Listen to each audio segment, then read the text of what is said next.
కష్టపోతే మా అదృష్టం మీరంటే అంత ప్రాణమంది. ఇంత తీపి జ్ఞాపకాన్ని మా అందరికి ఇచ్చిన దత్తు గారికి ఒక మంచి జ్ఞాపిక ఇవ్వాలి, గుర్తుగా ఇవ్వాలని చెప్పేసి రామారావు గారు కృష్ణుడి వేషంలో ఉండి పాంచజన్యాన్ని ఊరుతున్నది ఆయన బ్యానర్ వైజయంతి మూవీ. దాన్ని ఆయన చేతికి అందివ్వాలి. ఎందుకు అనిపించింది, అది దేవుడు బొమ్మలు చెక్కినటువంటి మంచి బాగా ఇది ఉంది శంఖం అని.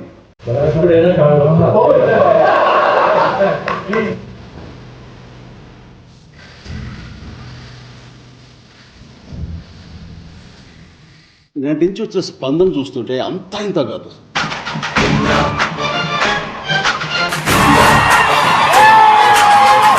ఇదేదో ఫస్ట్ రిలీజ్ లాగా ఉంది. కరెక్ట్. అప్పుడు పెద్దవాళ్ళు చూశారు, వాళ్ళ పిల్లలు మా నాన్న ఇందిర చాలా బాగుంటుందని చెప్పారు, బట్ ఇంతకంటే బ్రహ్మాండంగా ఉంది ఇందిర. వీరశంకర్ రెడ్డి అనగానే ఒక ట్రాలీ చేసాం. వీరశంకర్ రెడ్డి ఆ రికార్డింగ్ అసలు మనకు ఒళ్ళు దళదరిస్తుంది, అట్లా ఉంటుంది. అప్పుడు ఒకే కదాని పీకేస్తే పీక కోస్తాం. ఎక్స్ట్రాడినరీగా చెప్పారు. అంటే అలాంటి స్పేసెస్ కానీ నువ్వు ఊహించకపోతే అది ఇచ్చేవారు కాదు, ఆ స్పేస్ ఇవ్వకపోతే ఆయన కొట్టేవాడు కాదు. ఈ రోజున మాట్లాడుకునేవాళ్ళం కూడా.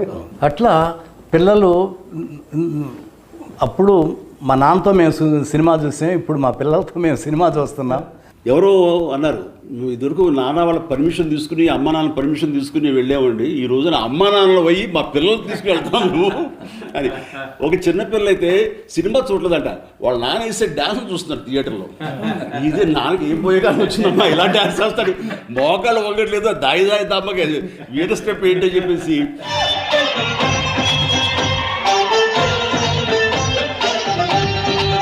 సినిమా అంతా ఒక ఎత్తు అయితే ఆ ఒక స్టెప్ ఒక ఎత్తు అనుకునేవాడిని. వర్షం పాట, వర్షం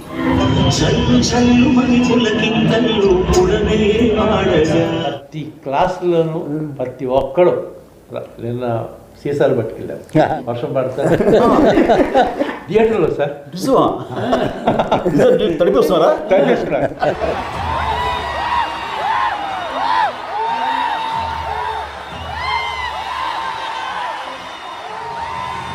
ముఖ్యంగా ఆ జడతో నా మనసు కాయ జడ లేదు అనే ఎక్స్ప్రెషన్ ఇస్తూ ఆ మూమెంట్ చేస్తూ జడతో నా మనసు లాగేసిందా. కాదు మరి జడ మల్లెపూలు అంటే కుదరదా, ఏదో ఆ డ్రెస్ ఏదో. సో మీరు రాసిన దానికి జస్టిఫికేషన్ ఇవ్వాలి అంటే నేను ఆసుగా హీరో పాడేశాడు, జడ టచ్ చేద్దామంటే జరలేదు అక్కడ. ఫన్ తోటి మీరు తప్పుని సరిదిద్దారు. టెంపో అది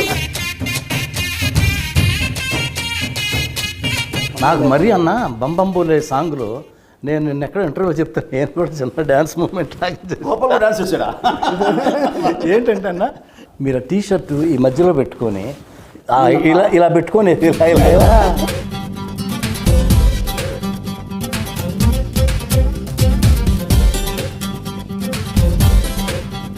ఆ బంబంబోలే మాత్రం అది జీవితాన్ని జన్మకి ఒక పాట అంటారు, అలాంటిది నాకు ఆ రిథమ్. ఈ మధ్య విశ్వంబర్కి మేము బెంగళూరు వెళ్ళాం కంపోజ్కి కీరవాణి గారితో. వెళ్ళిన తర్వాత ఒక భక్తి సాంగ్ ఏదో కావాల్సి వస్తే బంబంబోలే లాంటి సౌండింగ్, బంబంబోలే లాంటి ఒక వైబ్రెంట్ సౌండింగ్ తోటి కావాలని విశ్వంబర్ డైరెక్టర్ సిస్టర్ పట్టుబట్టి ఇస్తానయా నీకు అని కీరవాణి గారు అద్భుతంగా ఇచ్చారు.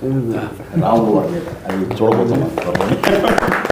మనకి సౌత్కి హిందీ మార్కెట్ గేట్ ఓపెన్ చేసిన సినిమా ఈ ఇంద్ర ద టైగర్ అనే పేరుతోటి. అది ఎక్స్ట్రా ఒక మనకి ఇన్కమ్ అయిపోయింది తెలుగు సినిమాలకి. దానికి నాంది పలికింది ఇంద్ర ద టైగర్. కథ, మాటలు, పాటలు, దర్శకత్వం, ఈ నాలుగింటికి 4 మార్కులు ఇస్తామండి సినిమాకి.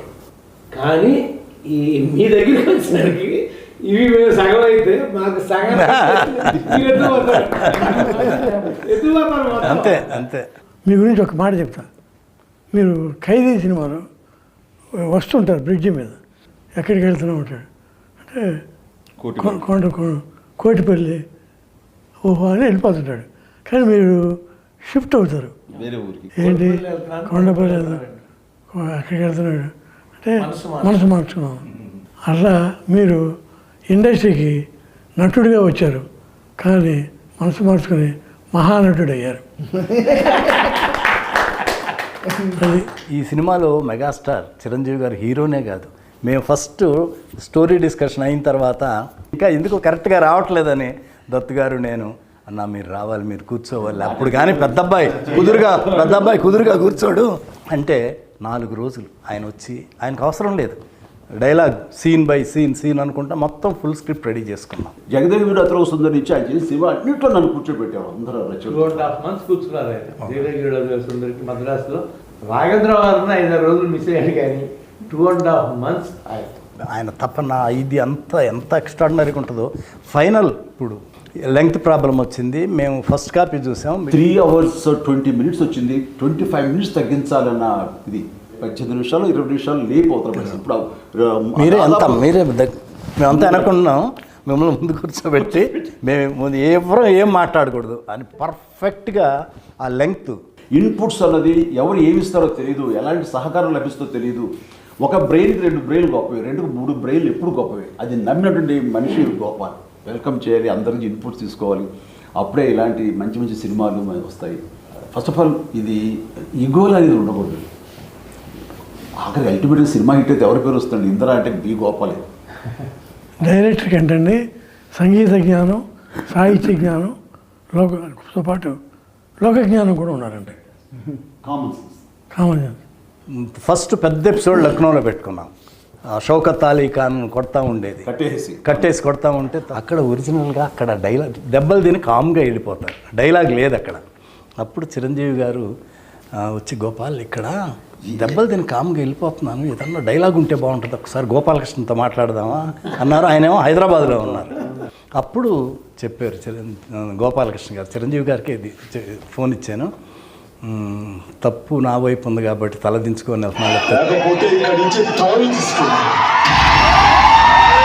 ఆ డైలాగు లేకపోతే ఆ సీను గొప్పగా ఉండదు. నాకేంటంటే ఏదైనా సరే ఇది రాఘవేంద్ర గారి నేను నేర్చుకున్నది. ఎలాగంటే రాఘవేంద్ర గారు ఏదో సినిమాలో మంచి దొంగ సినిమాలో మోహన్ బాబు అలా పైన చూస్తుంటే నేను కింద నుంచి వెళ్ళాలి. అయిన తర్వాత ఫ్రేమ్ పెడుతుంటే ఆయనకి ఎక్కట్లేదు, ఎందుకంటే నేను డౌన్లో ఉండి హీరో ఆడాడు, మోహన్ బాబు క్యారెక్టర్ పైన ఉంటుంది. ఆయనకి నచ్చలేదు. బాబాయ్ నువ్వు అలా 2-3 స్టెప్స్ ఎక్కి వస్తుంది తను కిందకి దిగి వస్తాను, ఎందుకు అట్లా ఇల్లాజికల్గా ఉంటుంది కదంటే. బాబాయ్ నా హీరో ఎప్పుడు టాప్, హీరోది పై చేయిగా ఉండాలి, తగ్గడానికి వీలేదు. ఓ జనం అది ఎక్స్పెక్ట్ చేస్తారా, మాసం ఉంటుందని నేను అక్కడ ఒక లెసన్ నేర్చుకున్నాను.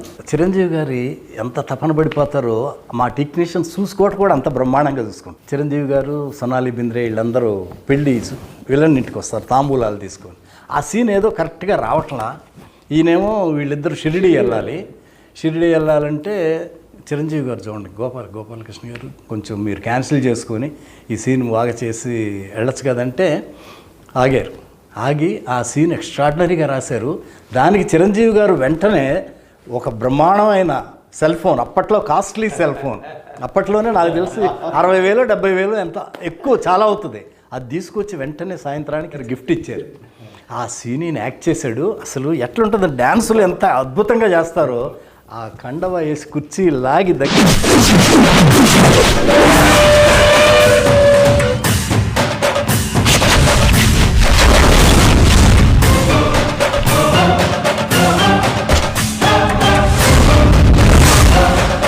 సింహాసనం మీద కూర్చునే అర్హత అక్కడ ఆ ఇంద్రుడిది, ఇక్కడ ఈ ఇంద్రసేన. ఎంత బ్రహ్మాండంగా చెప్పారు ఆ డైలాగ్. ఆ సీన్ అన్నా నేను మిడ్ నైట్ 12ంటికి ఇప్పుడు ఎడిటింగ్ చేశాను. దత్తు గారు ఒక ఉండగా వచ్చారు, 12 o'clock వచ్చారు. చూపెట్టి గోపాల్ ఎక్స్ట్రాడినరీగా ఉంది, గోపాల్ బ్రహ్మాండంగా ఉంది ఈ సీను అని వెంటనే 12:30కి చిరంజీవి గారికి ఫోన్ చేశారు. ఫోన్ చేస్తే వదినమ్మ సురేఖ్ గారు ఫోన్ తీశారు. దత్తు గారు ఏంటి ఇప్పుడు చేశారు ఏంటంటే, లేదు నేను బాస్తో మాట్లాడాలి, పడుకొని ఉన్నారు, లేదు లేపండి మాట్లాడాలన్నారు. ఆమె లేపి చిరంజీవి గారిని లేపి ఫోన్ ఇచ్చి దత్తు గారు ఏంటంటే, దత్తు గారు ఏంటి ఇప్పుడు చేశారంటే, బాస్ ఇది ఒక సాంగ్ బాస్, ఈ సీను అదిరిపోయింది, ఏమి చేశారు బాస్ మీరు, ఎక్స్ట్రాడినరీగా ఉంది. నాకు ఇప్పుడు సీన్ చూసాను, మీకు చెప్పాలన్నది చెప్పేశాను, నేను హ్యాపీ. కమర్షియల్ సినిమాలకి ఈ ఇందులో ఒక నిఘంటువు, ఒక గైడ్ అండి అది అనుకోవచ్చు. అలాంటి ఇది టేకింగ్ వైజ్ కానీ కథనం కానీ డైరెక్ట్గా బి గోపాల్ కానీ కథ అందించినటువంటి మన చిన్ని కృష్ణ కానీ నేను రచయితగా మాత్రం రాయలేదన్నా. ప్రమాణం పూర్తిగా చెప్తున్నాను, ఒక అన్నయ్యకి తమ్ముడుగా రాశాను అంతే అన్న. అంతకంటే ఇంకేం చెప్పలేదు. చిరంజీవి గారు లేకపోతే అసలు ఈ అశ్విని దత్తు ఈ ఇండస్ట్రీకి వచ్చి ఏమి చేశాడంటే ఏమి చేయలేదనే అర్థం వస్తుంది. జగదేవీరుడు, చూడాలనుంది, ఇంద్ర, ఇలా చెప్పుకుంటూ పోతే అన్నీ గొప్ప సినిమాలే. చిరంజీవి గారికి ఏమిచ్చి రుణం తీసుకోవాలో నాకు అర్థం కాదు. నేను ఆ మాట మీరు పెద్ద పెద్ద మాట ఒప్పుకోరు సార్. మీరు డెఫినెట్గా మేము మీ రుణం తీర్చుకోవాలి. ఇందిరా 2 చేయాలని నేను నా కోరిక. డన్ బాబాయ్, డన్. సుందర్ కూడా మీరు చేయాలనే ఆలోచన ఉంది. ముందు చేశారు కాబట్టి దీనికి ఇందిరాకి ఒకటి, జగదగిరుడికి ఒకటి, 2 సీక్వెల్స్ వస్తాయి. ఇది నేను 100%